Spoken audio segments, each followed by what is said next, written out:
Consumerism? What is consumerism? Consumption is much more than the decision to satisfy a need, extinguish a value or transform an object. Consumption decisions are not neutral, they come largely from external control of the individual, have a reaching consequence on others and on the individuals. Consumption is a social phenomenon that occurs through human behavior. People consume products by decisions and impulses, with intermingling foundations between their individual experience and social conditions, groups, culture, society. Consumption is essential to survive. However, when tolerable levels of purchase are exceeded, it becomes a need to have things, even if they are not required. Consumerism can be defined as the rampant and excessive act of buying. To fill an emotional and/or spiritual void, this need could come to affect in different ways. On the other hand, after the pandemic,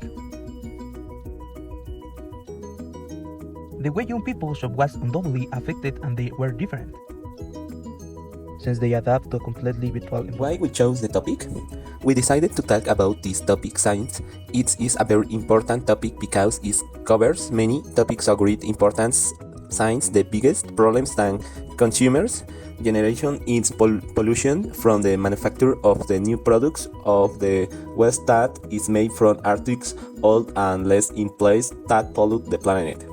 Consumerism is too dangerous a problem for most people. It's about the consumption of products, goods and services beyond the basic needs of a person. Consumers is case be a large number of actions that we carry out society. Payments, facilities, advertising, campaigns, marketing are some of the actions that we our servers in current to sell an item. It is also the fault of those who buy the items for the simple fact of vanity. According to Jeremy Rifkin, the phenomenon of mass consumption did not occur spontaneously. Thus, for example, today we can find several factors and main causes of the phenomenon of consumerism, such as 1. Age. There are consumer facts or simply needs directly related to age to determine what to consume at different times of life. 2. Gender. Consumption defined according to the gender of each person, specifically gender man and woman, has induced many companies to satisfy needs according to this classification. 3. Social class. Every day it is demonstration that there is a consumption that corresponds to each social classification.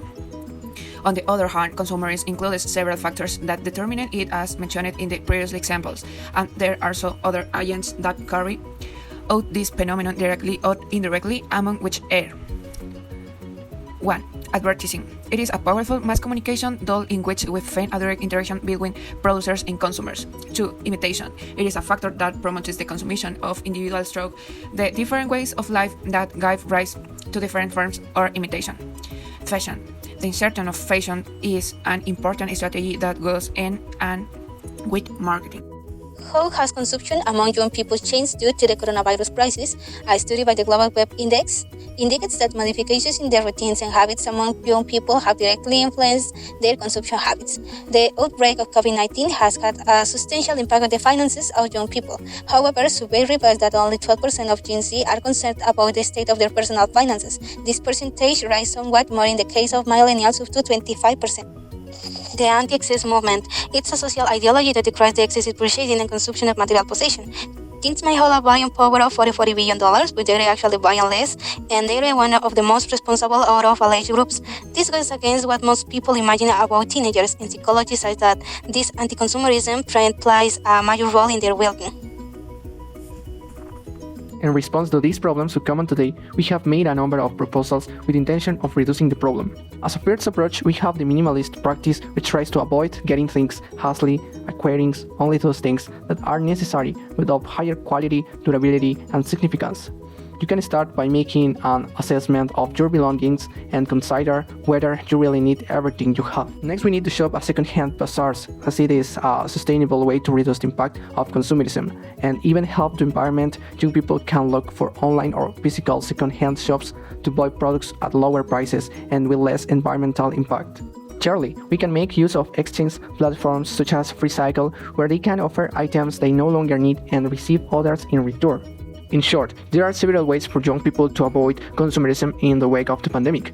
By adopting practices that promote more conscious and sustainable consumption, they can make a significant contribution to reducing the environmental impact of consumerism and creating a more eco-friendly future. The Mexican government, through the National Commission for the Protection and Defense of Financial Service Users, has developed the Learning to Save program. This program is implemented in primary and secondary schools with the aim of promoting financial education among students. Through didactic materials and interactive activities, adolescents are taught about the importance of saving, avoiding over-indebtedness, and making responsible consumption decisions. In Mexico, regulations have been implemented to restrict advertising of unhealthy food and beverages to children and adolescents. This includes the prohibitions of advertisements for products high in fat, sugar, and sodium in children's time slots on televisions, as well as the obligation to include health warnings on the packaging of unhealthy foods and beverages. These measures aim to promote a healthier advertising environment and reduce the influence of consumerism on adolescents. Several organizations and companies in Mexico have developed programs to promote responsible consumption among adolescents. For example, awareness-raising campaigns have been carried out on the social and environmental impacts of excessive consumption, emphasizing the importance of buying consciously and supporting local and sustainable products. These initiatives include educational activities, sustainable products fairs, recycling workshops, and volunteer programs.